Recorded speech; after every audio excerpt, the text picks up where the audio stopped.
Oi, oi, gente querida das redes sociais. Vamos lá fazer a leitura do livro de Romanos, capítulo 11. Para quem não sabe, a gente está fazendo a leitura da Bíblia. A gente começou no mês de janeiro deste ano. Já lemos os 5 primeiros livros e agora a gente está lendo o 6º, que é o livro de Romanos. Para quem tiver interesse, é só entrar aqui nas redes sociais que vocês vão encontrar todos os capítulos lá, todos os livros que já foram lidos. Então, bora lá juntinhos conhecer esse daqui, o capítulo 11, o que a Bíblia diz? Vamos junto? A misericórdia de Deus para com Israel. Então, eu pergunto, será que Deus rejeitou o seu próprio povo? É claro que não. Eu mesmo sou israelita, descendente de Abraão e membro da tribo de Benjamim. Só para quem não sabe, o livro de Romanos foi escrito por Paulo, é uma carta de Paulo aos Romanos. Então, continuando, foi Paulo que está falando aqui, tá? Deus não... É claro que não. Eu mesmo sou israelita, descendente de Abraão e membro da tribo de Benjamim. Deus não rejeitou o seu povo, que ele havia escolhido desde o princípio. Vocês sabem muito bem o que as Escrituras Sagradas dizem naquele trecho em que Elias acusa o povo de Israel diante de Deus. Elias diz assim: Senhor, eles mataram os teus profetas e destruíram os teus altares. Eu sou o único que sobrou e eles estão querendo me matar. O que foi que Deus disse a ele? Ele disse: eu guardei para mim 7.000 homens que não adoraram o Deus Baal. A mesma coisa também acontece agora, isto é, por causa da graça de Deus, ainda existe um pequeno número daqueles que ele escolheu. Essa escolha se baseia na graça de Deus e não no que eles fizeram. Porque se a escolha de Deus se baseasse no que as pessoas fazem, então a sua graça não seria a verdadeira graça. E isso quer dizer que não foi o povo de Israel que encontrou o que estava procurando. Quem encontrou foi apenas um pequeno grupo que Deus escolheu. Os outros não quiseram ouvir o chamado de Deus, como dizem as Escrituras Sagradas. Deus endureceu o coração e a mente deles. Deu-lhes olhos que não podem ver, ouvidos que não podem ouvir até o dia de hoje. E Davi disse que nas suas festas eles sejam apanhados e enganados, que eles caiam e sejam castigados. Ó Deus, faze com que eles fiquem cegos e que fiquem sempre curvados debaixo do peso das suas dificuldades. Agora eu pergunto, quando os judeus tropeçaram, será que eles caíram para nunca mais se levantarem? É claro que não. Mas porque eles pecaram, a salvação veio para os não-judeus, para fazer com que os judeus ficassem com ciúmes deles. O pecado dos judeus trouxe grandes bênçãos para o mundo e a sua pobreza espiritual trouxe ricas bênçãos para os não-judeus. Então, quando completar o número de judeus que voltarão para Deus, as bênçãos serão muito maiores ainda. A salvação dos que não são judeus. Agora estou falando a vocês que não são judeus. Enquanto eu for o apóstolo dos não-judeus, terei orgulho do meu trabalho.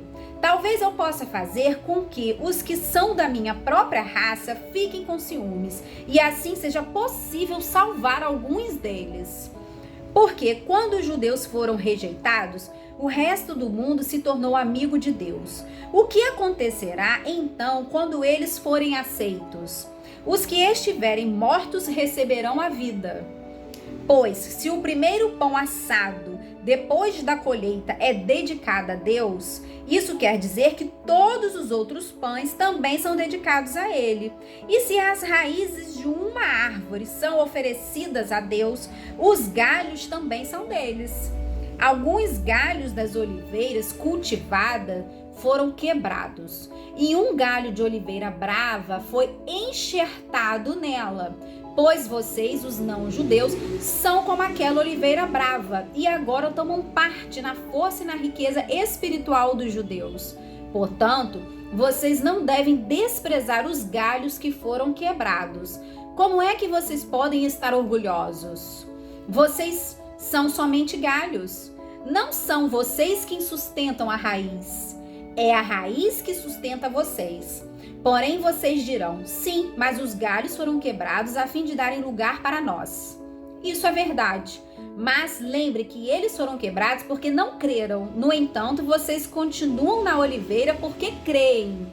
E não tenham orgulho disso. Pelo contrário, tenham medo. Se Deus não deixou de castigar os judeus, que são como galhos naturais, vocês acham que ele vai deixar de castigar vocês? Vejam como Deus é bom e também é duro.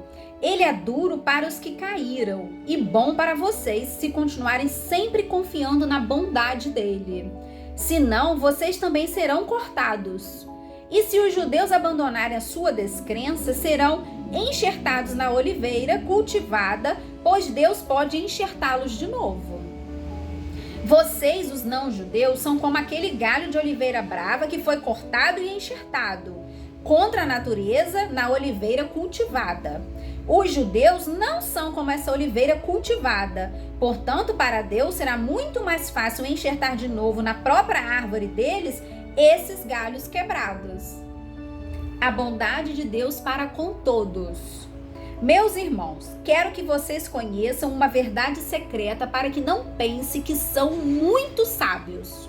A verdade é esta: a teimosia do povo de Israel não durará para sempre, mas somente até que o número completo de não-judeus venha para Deus. É assim que todo o povo de Israel será salvo. Como dizem as Escrituras Sagradas, o Redentor virá de Sião e tirará toda a maldade dos descendentes de Jacó. Eu, o Senhor, farei esta aliança com eles quando tirar os seus pecados. Os judeus rejeitaram o evangelho e por isso são inimigos de Deus para o bem de vocês, os não-judeus. Mas pela escolha de Deus, eles são amigos dele por causa dos patriarcas. Porque Deus não muda de ideia a respeito de quem ele escolhe e abençoa. Mas no passado, vocês que não são judeus desobedeceram a Deus. Porém, agora vocês receberam a misericórdia de Deus por causa da desobediência dos judeus. Assim, por causa da misericórdia que vocês receberam, os judeus agora desobedeceram a Deus, para que eles também possam receber agora a misericórdia dele. Pois Deus fez com que todos se tornassem prisioneiros da desobediência, a fim de mostrar misericórdia a todos. Louvor a Deus. Como são grandes as riquezas de Deus, como são profundos os seus conhecimentos e a sua sabedoria. Quem pode explicar as suas decisões? Quem pode entender os seus planos? Como dizem as Escrituras Sagradas, quem pode conhecer a mente do Senhor? Quem é capaz de lhe dar conselhos? Quem já deu alguma coisa a Deus para receber dele algum pagamento? Pois todas as coisas foram criadas por ele, e tudo existe por meio dele e para ele. Glória a Deus para sempre. Amém. E assim concluímos este capítulo de Romanos, que foi o capítulo 11. Que vocês tenham uma excelente reflexão. E até amanhã, espero vocês. Fiquem com Deus. Deus os abençoe.